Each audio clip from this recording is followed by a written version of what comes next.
वालेकुम अस्सलाम। क्या नाम है सर?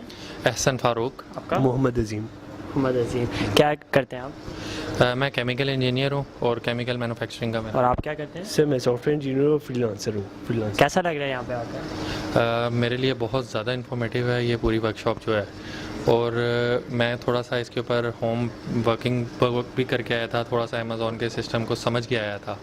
लेकिन यहाँ पे आके मतलब ऑब्वियसली उसने मुझे फ़ायदा ज़रूर दिया, लेकिन यहाँ पे आके बहुत सी चीज़ें जो हैं वो समझने को मिल रही हैं जो कि शायद मैं 6 महीने भी नेट पे फारिग टाइम में बैठ के सर्च करता रहता तो मुझे इतनी ज़्यादा प्रिसाइजली और एक जगह पे इकट्ठा इतना ज़्यादा नॉलेज मुझे नहीं मिलना था। और जो टेक्निक्स इन्होंने बताई जिनको यूज़ करते हुए आप पाकिस्तान में अमेज़ॉन का अकाउंट बना सकते हैं और उसको ऑपरेट कर सकते हैं, वो ऑब्वियसली इतना आसान नहीं है इसके ऊपर अकेले किसी का वर्किंग करना।